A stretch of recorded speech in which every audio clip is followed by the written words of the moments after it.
बिस्मिल्लाहिर्रहमानिर्रहीम। अस्सलाम वालेकुम नाज़रीन, नई वीडियो में खुश आमदीद। मैं प्रोफेसर आज़म सागर हूँ और आप मेरा यूट्यूब चैनल देख रहे हैं। नाज़रीन, उम्मीद करता हूँ कि सभी खैरियत से होंगे और अपनी फैमिलीज़ के साथ खुश खुरम ज़िंदगियाँ गुजार रहे होंगे। अल्लाह ताला यूँ ही सभी को हंसता मुस्कुराता खिलखिलाता खुश और आबाद रखे। नाज़रीन, मुझे ना कमेंट्स आ रहे हैं। अच्छा, यकीन करें कि मुझे ना लोग बार बार कह के खुद नजमा के अगेंस्ट वीडियो बनवाते हैं। मुझे आज जैसे ही मैंने जो है वो बाबा जी की वीडियो पर मैंने रिएक्शन दिया तो मुझे धड़ाधड़ कमेंट्स आने शुरू हो गए कि भाई आप अपनी परजाई पर वीडियो बनाएं, मतलब अपनी नजमा परजाई पर वीडियो बनाएं। और लिटरली नजमा भरजाई लेकर बोला कि भरजाई पर वीडियो बनाएं। देखिए, मेरी बात सुने, उसे मैं भरजाई ऐसा नहीं है क्योंकि मेरा रिश्तेदारी है। मैं भरजाई उसे इस वजह से कहता हूँ कि वो फ़ारूक की बेगम है। फ़ारूक को मैं भाई कहता हूँ, इस वजह से उसको भरजाई कहता हूँ। अब मैं नजो बोलना नहीं चाहता या मैं चुड़ैल वगैरह इस तरह की बातें मैं उसके लिए बोलना नहीं चाहता, क्योंकि मैं कोशिश करता हूँ कि मैं अपने रिएक्शंस को जितना साफ़ सुथरा रखूँ, जितना फिल्थ से अलग रखूँ, वही बेहतर है।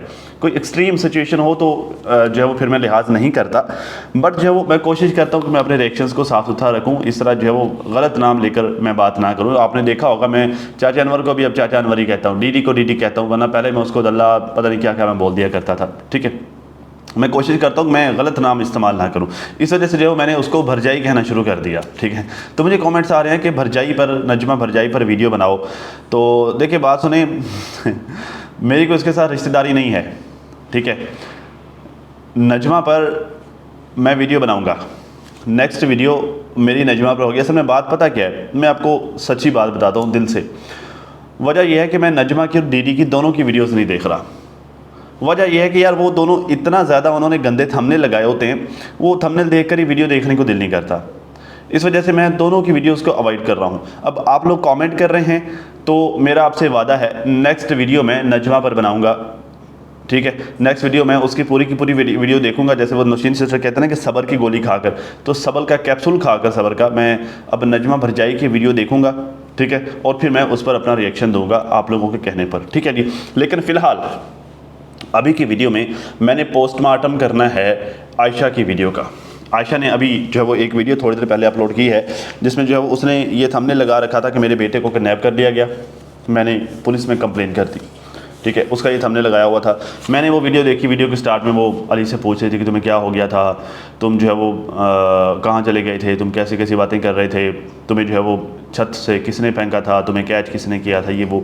तो वो जो है वो डर डर के तो नहीं, इनफैक्ट वो जैसे जो है वो लापरवाही के साथ वो रिस्पॉन्स कर रहा था। मतलब ऐसा लग रहा था कि जैसे जो है वो मतलब उसको कोई इंटरेस्ट नहीं है इस तरह इन सवाल जवाब में ना, मतलब यूँ फील हो रहा था। ठीक है, तो खैर जो है वो आयशा ने वीडियो के एंड में जाके कुछ बातें की हैं। ठीक है, अब जो है वो इन बातों का मैं पोस्टमार्टम करने लगा हूँ। ठीक है, इन बातों का मैं रिस्पॉन्स करूँगा और मैं पोस्टमार्टम करने लगा हूँ। लेकिन पहले बता दूँ, ना तो मेरी डीडी से कोई हमदर्दी है, ना मुझे डीडी अच्छा लगने लग गया है, ना जो है वो मेरे डीडी से इख्तलाफ ख़त्म हो गए हैं, ना डीडी के हवाले से मेरा पॉइंट ऑफ व्यू चेंज हुआ है। ये मैं पहले बता दूँ आगे जाने से पहले। लेकिन गलत बात कोई भी कर रहा होगा, बेशक वो डीडी होगा, नजमा होगी, आयशा होगी या वटेवर कोई भी होगा, गलत बात कोई भी कर रहा होगा, मैं पोस्टमार्टम करूँगा, मैं सवाल करूँगा। ठीक है, ये मैं डिस्क्रिप्शन मैंने पहले दे दी है। ठीक है, कल ये खातून जो है वो इन्होंने वीडियो बनाई थी सितारा के अगेंस्ट, और जो है वो एक, अगर मैं कहूँ कि नॉन सीरियस किस्म की इन्होंने वीडियो बनाई थी सितारा के अगेंस्ट, तंज़िया वीडियो बनाई थी। उस पर जो है मैं ठीक तरह से रिस्पॉन्स नहीं कर पाया था, क्योंकि जो है वो इन्होंने कोई काम की बात ही नहीं की थी। ठीक है, लेकिन यहाँ पर इन्होंने जो एक अगर मैं कहूँ कि एक जो सीरियस वीडियो बनाई है, तो ये बात गलत नहीं होगी। यहाँ पे अब जो है वो अब ये दाढ़ के नीचे आई हैं। इन्होंने थंबनेल ये लगाया कि इनके बेटे को किडनैप करने की कोशिश की गई है और इन्होंने जो है वो पुलिस में कंप्लेन कर दी है। ठीक है, जबकि वीडियो में ऐसा कुछ भी नहीं था। मतलब वीडियो में ऐसा नहीं था कि वाकई जो वो किडनैपिंग का क्या मतलब होता है जी, कोई नकाब पोश आए, उन्होंने जो है वो बच्चे को घर से उठाया या बच्चे को स्कूल से उठाया या बच्चे को प्लेग्राउंड से उठाया, वहाँ से उठाया और उठाकर ले गए, बच्चा किडनैप हो गया, ये होती है किडनैपिंग। इन्होंने बीच में एक स्टोरी सुनाई है, वो स्टोरी में कोई 570 झोल हैं। देखिए, बच्चे सबके सांझे होते हैं। ठीक है, अपने मकासद के लिए अपने बच्चों को इस्तेमाल नहीं करना चाहिए। मैं नहीं कह रहा कि जो मैं आपके अगेंस्ट हूँ या मैं आपके ना, इस तरह की कोई बात नहीं है, ठीक है। आप यहाँ पर गलत बात कर रही हैं, मुझे ये चीज़ अच्छी नहीं लगी, मैं आपको खुल्लम खुला कह रहा हूँ, मुझे बिल्कुल ये बात अच्छी नहीं लगी। आपने अपने मकासद के लिए अपने बच्चे को इस्तेमाल करने की कोशिश की है, ये आपने गलत किया है। कैसे, मैं आपको बताता हूँ। कहती हैं जी आज मेरे साथ सुबह सुबह फ़िल्म चली है, फ़िल्म चलाई गई है, ठीक है। लोगों ने देख लिया है कि मैं किसी की धमकियों में नहीं आ रही, किसी के लेन देन में नहीं आ रही, यहाँ सबका लेन देन चल रहा है। आपको किसने कह दिया कि आप लेन देन में नहीं आ रही? आपको किसने कह दिया कि आप किसी के साथ कोई मामला नहीं कर रही? भाई जो है वो आपका तो मामला ही नहीं था, आपके बाप का और आपकी स्टेप मदर का जो मामला चल रहा है, इसमें आपका तो कोई लेन देन नहीं था। आपकी माँ का हक था, मतलब आपकी स्टेप मदर का हक था, आपके बाप ने देना था। आप ना 3 में ना 13 में, आपकी उसमें इन्वॉल्वमेंट बनती नहीं थी। आप खामखा आपने उसमें इन्वॉल्वमेंट क्यों की? आपको नहीं करनी चाहिए थी। एक तरफ तो आपने उसमें इन्वॉल्वमेंट की, एक तरफ तो आप 2 दिन से धड़ाधड़ जो है वो वीडियोज़ बना, 2-3 दिन से आप धड़ाधड़ उसके अगेंस्ट वीडियोज़ बना रही हैं, उसके अगेंस्ट और अपनी बहन सितारा के अगेंस्ट आप वीडियोज़ बना रही हैं। आज आकर आप कह रही हैं कि आपका कोई लेन देन नहीं है। ऐसे तो ना करो, मतलब जो है वो 2-3 दिन आपने काम किया है, चौथे दिन आप मुकर कर बैठी हुई नहीं, मैंने तो किया ही नहीं है, मुँह पर मुकर कर बैठी हुई हैं आप। खैर आगे कहती हैं जी, कहते हैं बाप मरे तो बंदा आधा यतीम होता है, माँ मरे तो पूरा यतीम हो जाता है। हाँ बात तो ठीक है, ये बात बिल्कुल ठीक है। बाप मरे तो इंसान आधा यतीम होता है, माँ मरे तो पूरा यतीम हो जाता है। लेकिन मेरा एक सवाल है, अगर किसी का शौहर मर जाए, वो आधी बेवा होती है या पूरी बेवा होती है? इसका जवाब मुझे लाजमी दीजिएगा। वो आधी बेवा होती है या पूरी बेवा होती है? ज़रा पूरी बेवा होती है। वो खातून जिसको आप टोंट कर रही हैं वो एक बेवा खातून है। आप भी एक खातून हैं, आप भी एक औरत हैं। आपको उस दुख का अंदाज़ा है जो एक बेवा खातून को होता है, जिसके सर का साईं इस दुनिया से चला जाता है, जिसके सर से साहिबान छीन जाता है, जिसके सर से साया छीन जाता है। आपको उस औरत के दुख का अंदाज़ा है? वो दुखी औरत, उस दुखी औरत ने आपके बाप के साथ शादी की थी। आपने उस औरत के साथ क्या सलूक किया? आप आज भी उस औरत को टोंट मार रही हैं। आपने कभी भी उस औरत को जो अपने बाप की बीवी के तौर पर एक्सेप्ट नहीं किया, माँ के तौर पर तो करना दूर की बात। आपने हमेशा उस औरत को जो आपके बाप ने उस औरत को ग़ुलाम के तौर पर ट्रीट किया। आपने आपके अपने बाप के इस अमल को आपने हमेशा सपोर्ट किया, और आप हमेशा उस औरत से ये उम्मीद लगा कर बैठे रही कि वो औरत आपको गिफ्ट्स क्यों नहीं देती। तो बात यह है कि हर किसी को, हर इंसान को ना नॉर्मली ये होता है कि अपना दुख तो बहुत बड़ा लगता है, दूसरे का दुख दुखी नहीं लगता। जहाँ पर आप दुखी हुई, आपके सर से बाप का साया छिन गया, वहाँ पर उसके सर से भी उसके शौहर का साया छिना है। बाप का साया उसके सर पे भी नहीं है, बाप का साया आपकी बहन सितारा के सर पर भी नहीं है। आपकी तो खैर माँ का साया छिना है, तो उसके सर पर भी बाप का साया नहीं है। मैं सितारा की बात कर रहा हूँ, उसकी माँ के सर से शौहर का साया छिना था। तो देखिए बात पता कि यहाँ तो सारे ही दुखी हैं, यहाँ तो हर बंदा ही दुखी है भाई। यहाँ पर जिसको आप पकड़ के देखो, आपको उसके दुखों की एक लंबी लिस्ट नज़र आएगी। अब जहाँ आप किसी के साथ बैठते हैं, आपको लगेगा कि दुनिया का दुखी तरीन इंसान है। यहाँ पर तो सारे ही दुखी हैं। तो क्या जब बात किसी का हक देने की आएगी तो आप बैठकर दुख गिनवाने लग जाएंगे कि हाँ कि हम तो यतीम हैं, देखिए हम तो गरीब हैं, जो वो हमें किसी का हक खा लेने दो, आप लोगों की मेहरबानी, हमें हक खाने दो। हैं भाई, बात बड़ी सीधी और साफ़ थी, बड़ी सिंपल सी बात थी कि जो है वो आपकी स्टेप मदर ने आपके फादर से अपना हक मांगा है, और उस पर आज आप लोग ड्रामेबाजियाँ कर रहे हो, रंग बिरंगी नित नई ड्रामेबाजियाँ कर रहे हो। आप, आपकी बहन, आपका अब्बा, आपका भाई, सारे के सारे। ठीक है, अच्छा फिर नेक्स्ट पता क्या कहती हैं? ये अली वाली स्टोरी पर मैं आता हूँ। ये स्टोरी में भी इन्होंने बड़े झोल छोड़े हैं, लेकिन नेक्स्ट जो इन्होंने बात की है ना, ये बात यहाँ पर करनी बनती नहीं थी। कहती हैं जी मेरा अब्बू कहीं गया है और वो अपनी बाइक की चाबियाँ और अपने घर की चाबियाँ मेरे पास रख के गया है। कोई सोने का मालिक है और कोई घर का मालिक है, कोई सोने का मालिक है और कोई घर का मालिक है, और मैं यहाँ पर शायद ये कही जाऊँगी कि घर की मालिक हूँ। समझ आई आप लोगों की इस बात की? समझ आई कि कोई सोने का मालिक है, कोई घर का मालिक है, और यहाँ पर मैं ये कही जाऊँगी कि मैं घर की मालिक हूँ। यहाँ पर इन्होंने बहुत जो है वो शॉर्ट अल्फाज में बहुत लंबी बात की है बीबी ने, और बड़ा जो है वो टॉन्ट मारा है। आप पहले थोड़ी सी इसकी बात समझ रहे, फिर मैं आपको थोड़ा सा और इस बारे में गाइड करता हूँ। ये कहती हैं कि सितारा, इनके बकौल सितारा के पास उनकी माँ ने सोना रखवाया तो सितारा मालकन बन गई है, जबकि वो लोग कहते हैं कि भाई हमारे पास कोई सोना है ही नहीं।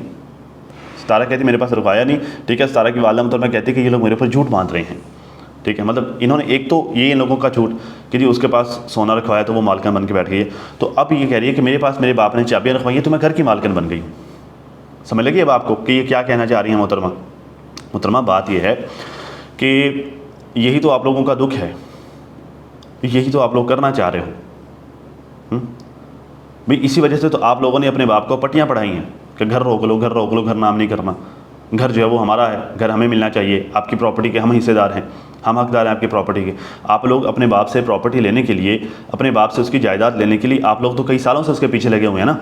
तो अब जब बाप आपके वट्ठे चढ़ गया है, अब बाप आपके टाए चढ़ गया है, तो अब जो बाप अब राम हो गया है, ठंडा हो गया आप लोगों के लिए, तो अब आप लोग बाप से कुछ भी मनवा रहे हैं, इवन के किसी का हक भी, ठीक है। और दूसरी बात जो सबसे इंपॉर्टेंट है, आपका तो बेटा आज किडनैप हुआ था ना। एक माँ के लिए इस दुनिया में अपने बेटे से बढ़कर, अपनी औलाद से बढ़कर कुछ भी नहीं होता। आपका तो बेटा किडनैप हुआ था ना आज, आप तो उस दुख में थी, आप तो उस दुख में रो रही थी, आपको तो उसका बहुत ज़्यादा सदमा लगा हुआ था। तो जब आप वहाँ पर दुखी थी तो आपको ये बातें कैसे सूझ रही हैं? सोने की मालकिन, घर की मालकिन, ये बातें आपको कैसे सूझ रही हैं? भाई एक माँ के लिए अगर इस तरह का कोई सिनेरियो होता तो जो आमतौर पर माएँ तो अपना नाम तक भूल जाती हैं, भाई सब कुछ भूल जाती हैं। ऐसी तैसी जिसने मेरे बेटे को नुकसान पहुंचाने की कोशिश की, मैं उसकी जो है वो नस्लें रोल दूंगी। माँओं की तो ये जज्बात होते हैं, लेकिन आपको घर की मालकिन, सोने की मालकिन, ये सब बातें याद आ रही हैं। इसके पीछे क्या रीज़न है? मतलब या तो वो दुख जो है वो खामखा बनाया गया है, मतलब वो दुख कोई फेक दुख है, रियल वाला दुख नहीं है। खैर ये भी मैं आपको बताता हूँ आगे जाके। अब यहाँ से बात शुरू होती है, कहती हैं जी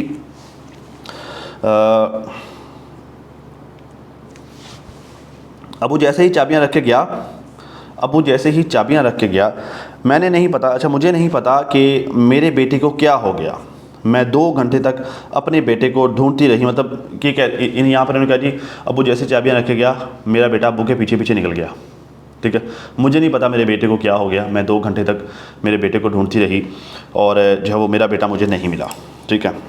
अच्छा मुझे एक बात बताएं, आपका अबू जब आपके घर पे चाबियाँ देने के लिए आया था तो वो ज़ाहिर आपके ही हैंड ओवर करके गया होगा ना। ऐसा तो नहीं है नहीं कि वो जब किसी मेक शेक पर चाबियाँ लटका के चला गया, आपको इस बात का पता ही नहीं। अब आपको इस बात का तो पता था कि आपका अबू जो है वो चाबियाँ दे के गया था, ठीक है। और जैसे ही आपका अबू आपके घर से निकला, उसके पीछे ही आपका बेटा चला गया। आपके अबू के आने का और अबू के जाने का तो पता है, बेटे के जाने का पता ही नहीं है। ऐसे कैसे हो सकता है कि आपको बेटे के जाने का पता नहीं है, अबू के आने जाने का पता है?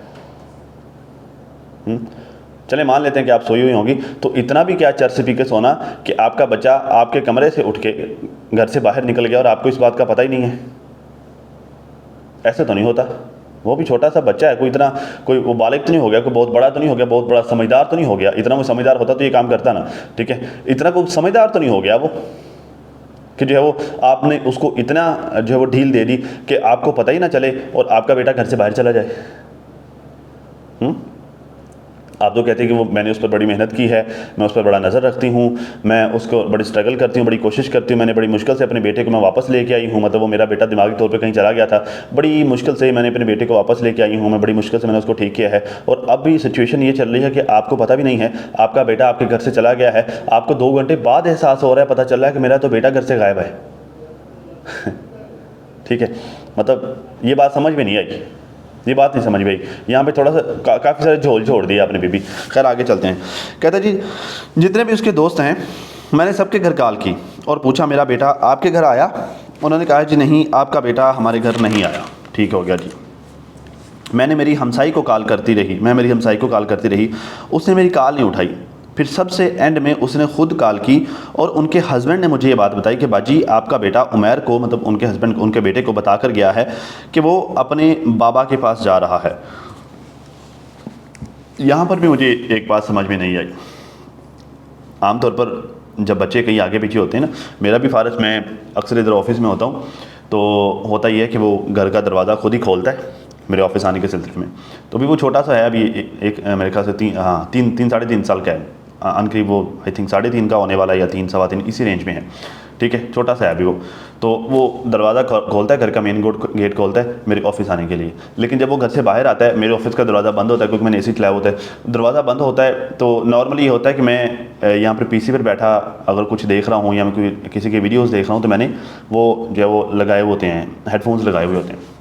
दरवाज़ा खुलना, ये दरवाज़ा बजने की मुझे आवाज़ नहीं आती क्योंकि मैंने हेडफोन लगाए हुए होते हैं, ठीक है। वो 2-4 बार दरवाज़ा खटखटाता है या खोलने की कोशिश करता है, उससे नहीं खुलता तो वो अक्सर बाहर खड़ा रहता है, ठीक है। मुझे बड़ी देर बाद जब पता चलता है कि जो है वो दरवाज़ा खटखटाया, मैं खोलता हूँ, देखता हूँ फारस बाहर खड़ा होता है, ठीक है। या वो बाहर खड़ा है या फिर जो है वो साथ वाले हमसाए का घर है, उनके बच्चे उसे ले जाते हैं, अपने घर ले जाते हैं। तो जब भी इस तरह का कोई सीन होता है ना, मैं सबसे पहले जाके हमसायों का दरवाज़ा खटखटाता हूँ कि जी मेरा बेटा आपके घर में, वो कहते हैं जी हमारे घर पर है, ठीक है। तो ये इस तरह होता है भाई। नॉर्मल ये होता है कि बच्चे जब अपने घर से निकलते हैं ना, ठीक है, तो सबसे पहले जब आपने बच्चों को ढूंढना होता है, आप कहाँ देखते हैं? सबसे पहले हम हमसायों का घर पता करते हैं कि कहीं हमारा बच्चा इधर, ज़ाहिर करीबल क्यास तो यही है ना कि वो यहाँ से निकलेगा, इस गेट से अंदर इंटर हो जाएगा। और आपके बेटे का तो वो साथ वाला हमसायों का बच्चा दोस्त भी है, तो आपका ख्याल सबसे पहले अपने हमसायों की तरफ जाने की बजाय आपका इधर उधर यारा दोस्तों की तरफ जाना शुरू हो गया। भाई इस बात की समझ नहीं आई। और आप अपने हमसाई को, जब आपकी हमसाई फ़ोन नहीं उठा रही थी, अब मुसलसल उसको फ़ोन ही क्यों खड़काई जा रही थी? बीबी आपका बच्चा गुम हो गया है, इतनी लापरवाही कि सिर्फ फ़ोन खड़काए जा रही हैं। भाई जब माँ का बच्चा गुम होता है ना, तो उसको पैरों में जुत्ती तक पहनने का होश नहीं रहता, सर पे दुपट्टा नहीं होता, वो पागलों की तरह फिर रही होती है, कभी उधर वजरी कभी उधर जाके वजरी होती है, ठीक है। वो ठा दरवाज़ों में जाके वजरी होती है। आप भाग के जाके अपने हमसायों का दरवाज़ा क्यों नहीं खड़काया कि बाजी मेरा बेटा आपके घर पे है? उस वक्त आपका शोहर आपको उसका शोहर आपको बता देता कि जी आपका बच्चा मेरे बेटे को ये बोल के गया है। आपके 2 घंटे भी बच जाते, आपको 500 लोगों को कॉल भी ना करनी पड़ती, ठीक है। और आप जो है वो पहले ही 2 घंटे पहले ही घर से निकल जाती और शायद आप उसको किसी चौक पर ही जाकर पकड़ लेती। वो दुकानों वाले तो उस पर खैर आता हूँ, वो दुकानों तक बात ही ना जाती। मतलब मुझे ये चीज़ समझ नहीं आई ये चीज़ समझ नहीं आई। मतलब एक बेताबी है ना आपके अंदर, आपका बेटा नहीं मिल रहा, आप परेशान हो गई हैं उस सिचुएशन में, उस सिनेरियो में। अब कोई मुझे ना कहे कि उस वक्त परेशानी थी, उसको इस बात का ख्याल नहीं है ना। जब बंदा जो है वो इस सिचुएशन में, इस परेशानी में होता है ना, तो वो छोटी सी जो है वो मुमकिन सिचुएशन को भी वो नज़रअंदाज नहीं करता। हो सकता है, तो ये तो सबसे पहले आने वाला ख्याल ये था इस सिचुएशन में, ये सबसे पहले आने वाला ख्याल था कि यार हो सकता है कोई कहीं हमसायों के घर उमैर से मिलने ना चला गया हो, क्योंकि अक्सर वो उसके पास जाता है, जाके गेम में खेलता है। बजाय उसका दरवाज़ा खटखटाने के आप उसको फ़ोन किए जा रहे हैं, उसकी माँ फ़ोन नहीं उठा रही, तो आप बिल्कुल लापरवाह होकर दूसरों को फ़ोन कर रही है कि चले कहीं और से पता कर लेती हूँ, यहाँ से बाद में पता कर लूँगी। तो ऐसे नहीं होता। मतलब मुझे ये बात समझ में नहीं आई। यहाँ पर भी थोड़ा सा झोल रह गया है, मतलब यहाँ पर भी कोई जो इतना कंप्लीट, इतना जो है वो आप इस पर काम नहीं कर पाए, इस पॉइंट पर भी। खैर आगे चलते हैं जी। कहते हैं जी जब मैं नवाकोट गई, बाजी ने मुझे बताया उनकी दुकान में बैठा हुआ है, ठीक है, मेरे बच्चे बुला के थक गए हैं, वो नहीं आ रहा। अच्छा, बाजी ने आपको बताया, आप नवाकोट गई, मतलब यहाँ से जाने से पहले आपने शायद पता नहीं बाजी को कॉल की या नहीं की। चलें खैर, आप नवाकोट गई तो आपको बाजी ने ये बता दिया कि ये वो आपका बेटा वो सामने हमारी दुकान में बैठा हुआ है, मेरे बच्चे उसको बुला के थक गए हैं, लेकिन मेरे बच्चों के बुलाने पे वो आता ही नहीं है। तो आपकी बाजी बच्चों के बुलाने से वो नहीं आ रहा था, आपकी बाजी खुद क्यों नहीं लेने चली गई उसको? भाई आपका बच्चा किडनैप हो रहा था, ठीक है, आपका बच्चा जो है वो क्या कहते होते हैं कि वो मुँहज़ोर हो गया है, मतलब आपकी इजाज़त के बगैर, आपके इल्म में लाए बगैर आपका बच्चा घर से बाहर निकल गया है, तो इसका मतलब यह है कि वो बच्चा जो है वो आपके कंट्रोल से बाहर हो गया था, ठीक है। इस सिचुएशन में तो आपकी बॉडी में, आपके माइंड में ऑटोमेटिकली इमरजेंसी इंप्लीमेंट हो जानी चाहिए थी, मतलब ये नेचुरल सी चीज़ है ना। आपको माइंड को ऑटोमेटिकली इमरजेंसी पे लग जाना चाहिए था। जब आपने अपनी बहन को कॉल की तो उसके दिमाग में भी एकदम से इमरजेंसी का बटन ऑन हो जाना चाहिए था कि भाई प्रॉब्लम तो है। अली अपनी माँ के बगैर अगर यहाँ पर आकर बैठा है और उसकी माँ को पता भी नहीं है, तो इसका मतलब दाल में कुछ काला है। उसके बावजूद भी आपकी बहन सिर्फ बच्चों को क्यों भेजती रही लेने के लिए? वो खुद क्यों नहीं गई? जाके 2 चपेड़े मारती, उसको पकड़ के घर में बिठाती। भाई अगर ये खतरा ज़ाहिर है, ये खतरा तो मौजूद है ना कि लोग बच्चों को पकड़ लेते हैं, ऑर्गन निकाल कर बेच देते हैं, इस तरह के मामला चलते हैं। अल्लाह माफ़ करे, अल्लाह सब बच्चों को अपनी हिफाजत में रखे, इस तरह के मामला चलते रहते हैं। तो आपकी बहनें इतनी ज़्यादा लापरवाही क्यों दिखाई कि सिर्फ बच्चों को भेज रहे, बच्चों के बुलाने पर वो नहीं आ रहा तो बस ठीक है बैठा हुआ है। खुद जाती, 2 उसके कान पे लगाती, उसको पकड़ के घर पे बिठाती कि क्या हो गया, तुम्हारा दिमाग ख़राब है, क्यों पागल हो गए हो? ऐसा तो नहीं किया आपकी बहन ने। मुझे इस बात की समझ नहीं कि इतना जो है वो इतना नॉर्मल क्यों थी आपकी बहन। मतलब देखिए, कोई भी जो है वो संजीदा मिजाज, कोई भी समझदार जो बंदा होता है, जब उसको इस तरह की कोई सिचुएशन बनती है ना, तो वो एकदम से अलर्ट हो जाता है, एकदम से वो इमरजेंसी मोड पे चला जाता है। वो जो है वो फास्ट सोचना शुरू कर देता है, फास्ट एक्शन लेना शुरू कर देता है, वो भाग दौड़ स्टार्ट कर देता है। क्यों? क्योंकि वो चाह रहा होता है कि ये जो मसला, ये जो गंभीर डेंजरस सिचुएशन में हम फंस गए हैं ना, इससे जल्द से जल्द निकल जाए। अब फ़र्ज़ किया, मैं मिसाल के तौर पर 2-3 दिन पहले की बात है, मैं यहाँ ऑफिस में बैठा हुआ था, दोपहर का टाइम था, और मेरे भाई के बेटे को ना चोट लग गई। मतलब गांव में था वो, मैं इधर बैठा हुआ था, खानपुर ऑफिस बैठा हुआ था। घर से भाभी ने मुझे कॉल की कि आज़म जो है वो अहमद को चोट लग गई है, वो चारपाई से नीचे गिर गया। वो छोटा सा है अभी, जो है वो 7-8 महीने का है। तो वो चारपाई से नीचे गिर गया, उसको चोट लगी, यहाँ पे उसके चोट लगी, यहाँ पर इस जगह पे ना। तो कहती है उसकी आँख से ना खून आए जा रहा है। तो जब उसने मुझे ये बताया ना कि उसकी आँख से खून आए जा रहा है, तो मैं एकदम जब मैं परेशान हो गया, मैं मतलब इमरजेंसी मोड में चला गया। यार क्या हो गया, कैसे चोट लगी? कहती वो चारपाई से गिर गया था। भाई कहाँ है? वो उसका नंबर बंद जा रहा है, वो पता नहीं ज़मीनों पर गया है, उसका नंबर बंद जा रहा है, नंबर लग नहीं रहा। तो मैं एकदम से इमरजेंसी मोड पे चला गया। हालांकि मैं बैठा यहाँ पर काम कर रहा था, साथ वाले पीसी पर जो वो मेरा दोस्त बैठा काम कर रहा था, ठीक है, इधर स्टाफ बैठा हुआ काम कर रहा था। मैं एकदम से इमरजेंसी मोड पर, मैंने दूसरी और कोई काम नहीं किया, ना किसी को कुछ कहा, ना ये कुछ नहीं। सडनली मैं उठा, मैंने बाइक ली, ऑफिस से बाइक निकाली, मैंने स्पीड लगाई घर की तरफ। रास्ते जाते हुए मैंने जो वो रेस्क्यू वालों को कॉल की, ठीक है। मेरे पहुंचते पहुंचते रेस्क्यू वाले भी वहाँ पर पहुंच गए। उन्होंने खैर वो कोई शुक्र अल्हम्दुलिल्लाह कुछ ज़्यादा सीरियस इशू नहीं बना था, हल्का सा यहाँ पे ज़ख्म लगा था, उन्होंने मरहम पट्टी वगैरह कर दी। वो माँ थी ना, तो वो बहुत ज़्यादा परेशान होगी, वो रो रही थी जब उसने मुझे कॉल की। तो मतलब उसने देखा मेरा बेटा तकलीफ़ में है, वो सडनली वो इमरजेंसी मोड पे चली गई। वो इमरजेंसी मोड पे चली गई, उसने उसी इमरजेंसी मोड में ही मुझे कॉल की। मुझे लगा कि बहुत ज़्यादा सीरियस कंडीशन हो गई है, फ़ौरन मैं इमरजेंसी मोड में चला गया, मैंने फ़ौरन एक्शन लिया, ठीक है। तो वो इस तरह तो मामलात होते हैं, जब इस तरह की डेंजर सिचुएशन होती है, इस तरह मामलात होते हैं। आपका बेटा आपके इल्म में लाए बगैर नवाकोट जाकर बैठा हुआ है, आपने अपनी बहन को फ़ोन किया, आपकी बहन को पता है कि अली यहाँ पर बैठा हुआ है, वो अपनी माँ के इल्म में लाए बगैर आकर बैठा हुआ है। आपकी बहन कतन इमरजेंसी मोड में नहीं है, आप सुबह से इमरजेंसी मोड में हैं, आप अपने बच्चे को ढूंढ रही हैं, ठीक है। लेकिन हमसायों के घर जहाँ पर सबसे ज़्यादा उसके होने के इम्कान है, वहाँ पर आप जाकर सबसे बाद में आपकी कॉल, वो खुद कॉल कर रही है, आप कॉल्स कर रही हैं, वो लो नहीं रही, वो सबसे एंड में वो कॉल कर रही है, वो आपको बता रही है उसने आपकी कॉल नहीं ली, आपने उसको छोड़ के आप औरों को फ़ोन कर रही हैं। मतलब ये सारी स्टोरी में मुझे बहुत ज़्यादा गुंजल नज़र आ रहे हैं मुझे समझ नहीं आ रही। मतलब ये स्टोरी बनाते हुए आपने जो है वो, आपको थोड़ा सा ना इस पर थोड़ी मेहनत करने की ज़रूरत थी, आपको थोड़ा सा इस स्टोरी पर ना सोचने की ज़रूरत थी, थोड़ा मज़ीद वर्क दरकार है इस स्टोरी पर जो आपने सुनाई है। खैर कहते ये सब लोग वलीमा पर गए हुए थे, शहबाज मदनी वहाँ पर कोई भी नहीं था, और इसलिए मेरा बेटा बच गया। अगर तो वाकई वो लोग किडनैप करना चाह रहे थे तो बड़ी जो है वो कोई घटिया, बड़े कोई अनाड़ी किस्म के किडनैपर से बच्चे को बुला लिया। किडनैपर सारे अपने अपने काम में लगे हुए हैं। वो जो किडनैप जिसने होना है शिकार, वो घर से निकलकर खुद किडनैप होने के लिए उनके स्पॉट पर आ गया है, उनकी लोकेशन पर आ गया है, वो वलीमे पे गए हुए हैं। भाई उनको अपने मिशन से ज़्यादा वो वलीमा अजीज़ था भाई अगर उसके बाप ने उसको किडनैप करना था, ठीक है, तो उसके बाप ने उसको कहा था कि नवाकोट आ जाना, तो उसने कोई आगे उसको चाहिए था कि अरेंजमेंट तो कम से कम करके रखता ना। कोई भी चलो बच्चे ने आना है भाई, मदनी तुम जाकर उसको ले आना अपने घर, या मदनी तुम लेकर उसको बस पे बिठा देना, या चलो मैं आगे आकर खड़ा हो जाता हूँ। उसको कोई ना कोई तो अरेंजमेंट करके रखना चाहिए था ना।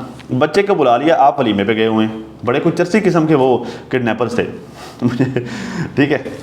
खैर कहती जी ये बाबर के बेटे हमज़ा के साथ फ्री फायर गेम खेलता था, मैंने इसको नहीं रोका, चलो ये इसके चाचा के बेटे हैं, इसे जो है वो इनसे दूर नहीं करती, वहीं से इन्होंने गेम डाली। मतलब फ्री फायर पे बाबर के साथ जो है वो बाबर के बच्चे के साथ हमज़ा के साथ ये खेल खुल रहा था, तो वहाँ से इन्होंने गेम डाली। तो यहाँ पर भी मुझे आपकी स्टोरी में झोल नज़र आता है। देखें बीबी, जो वो आप कहती हैं कि आप बहुत अच्छी माँ है अपने बेटे के लिए, आप कहते हैं कि आप अपने बेटे के लिए, अली जान कहती हैं ना उसे, आप कहती हैं कि अपने बेटे के लिए बड़ा वो आप केयरफुल माँ हैं, उसका बड़ा ख्याल रखती हैं, आपने उसको ज़िंदगी की तरफ वापस लौटाया है। आपका बेटा मोबाइल पर क्या करता है, आपका बेटा मोबाइल पर किसके साथ क्या क्या बातें करता है, आपको कुछ भी नहीं पता। मतलब वो छोटा सा दिमाग है ना आपका बेटा, छोटा सा दिमाग है, उस दिमाग से ये वाला काम करवाने के लिए तो काफ़ी दिन मेहनत करना पड़ी होगी ना उनको, उसको ये सारा प्लान समझाने के लिए, उसको ये समझाने के लिए कि तुम्हारी माँ जो है वो बड़ी बुरी औरत है, उसने तुम्हें छत से नीचे फेंक दिया था, मैंने तुम्हें कैच किया था, अब तुमने इस माँ से छुटकारा पाना है और तुमने मेरे पास आना है, ठीक है। सिर्फ ये बात समझाने में उसको अच्छी खासी मेहनत करनी पड़ी होगी अली को, ठीक है। उसके बाद फिर उसको ये समझाना है कि तुमने जो है वो अपने फेस को कवर करके अपने आंखों पर ग्लासेस लगाकर तुमने फ़लाँ जगह से जाके बस पे बैठना है, फिर तुमने नवाकोट आना है, तुमने फ़लाँ जगह पर बैठना है, वहाँ से तुम्हें मैं लूँगा। ये सारी उसको प्लानिंग करवाने में, ये सब समझाने में भी उसको काफ़ी दिन लगे होंगे। 15-20 दिन उसको इस सारे मामले में लगे होंगे। तो आपको 15-20 दिन पता ही नहीं चला कि क्या चल रहा है। आपके हिसाब से वो सिर्फ बच्चा गेम खेल रहा है। कैसी माँ है कि आपको पता ही नहीं कि आपका बेटा कंप्यूटर पर या मोबाइल पर क्या कर रहा है। मेरा हालांकि छोटा सा है, वो 3-3.5 साल का है, ठीक है। वो कौन कौन से कार्टून अपने मोबाइल पर देखता है, वो जो जिस मोबाइल को वो यूज़ कर रहा होता है, मैं डेली उसकी हिस्ट्री चेक करता हूँ कि इसके सामने क्या क्या चीज़ें आ रही हैं। ज़ाहिर अभी उसको सर्च नहीं करना आता, उसको नहीं पता कि अभी वो क्या देख रहा है क्या, बस उसको वो सिर्फ डूडी डूडी डम डम या वो कार्टून शार्टून वो इस तरह की चीज़ें वो देखता है। लेकिन चूँकि एक ये सोशल मीडिया है, ये मैस मीडिया है, ये जो है वो यूट्यूब है, तो यहाँ पर बहुत सारी चीज़ें रिकमेंडेशन में खाम खा आ रही होती हैं। हम नहीं चाहते जो चीज़ें हम नहीं चाहते कि हमारे बच्चे देखें, उस तरह की चीज़ें भी बच्चों के सामने खाम खा आ रही होती हैं। तो मैं डेली बेसिस पर जाकर उसकी हिस्ट्री चेक करता हूँ कि इस तरह की चीज़ें तो नहीं कहीं मेरे बेटे के सामने आना शुरू होगी जो उसके छोटे दिमाग के लिए डेंजरस हैं। तो आपको पता ही नहीं कि आपका बेटा क्या कर रहा है, आपको पता नहीं आपका बेटा क्या प्लानिंग कर रहा है। या तो आपका बेटा जो है कोई मतलब प्लानिंग कर रहा है, आपको उस बात का नहीं पता, या फिर आपने ये वाली कोई बड़ी ही फजूल किस्म की प्लानिंग की है। देखिए मेरी बात सुने, मेरी आपके साथ कोई दुश्मनी नहीं है, ना ही जो है वो मैं आपको गलत साबित करके मुझे कोई खुशी होनी है, ना ही जो है वो मैं आपके अगेंस्ट हूँ। मैं किसी के भी अगेंस्ट नहीं हूँ, मैं किसी के भी साथ नहीं हूँ, मैं सिर्फ सच बात करूँगा, ठीक है। ना ही जो है वो मुझे कोई डीडी बहुत अच्छा लगने लग गया है, ना मैं डीडी को यहाँ पर इस मामले को प्रोटेक्ट करने आया हूँ, ना मैंने किसी को प्रोटेक्ट करने का ठेका लिया हुआ है। डीडी जो बात गलत करता है वो भी गलत है, लेकिन इस चीज़ ने मुझे तकलीफ़ दी है। आपने डीडी को लगाम डालने के लिए, मुझे पता है वो बहुत गंदा आदमी है, मुझे पता है वो बहुत गंदे गंदे थंबनेल लगाता है, मुझे पता है वो बड़ा घटिया आदमी है, वो सारी बातें अपनी जगह ठीक हैं, ठीक है।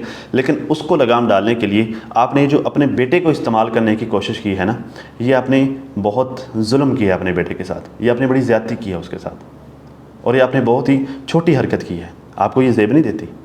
एक तरफ तो आप अपने बेटे के साथ प्यार की दावेदार हैं, मोहब्बत की दावेदार हैं, ठीक है, और दूसरी तरफ आप अपने बेटे को इस तरह से इस्तेमाल करती हैं। ये चीज़ बहुत छोटी की आपने, बहुत बुरी बात है, ऐसे नहीं करते होते।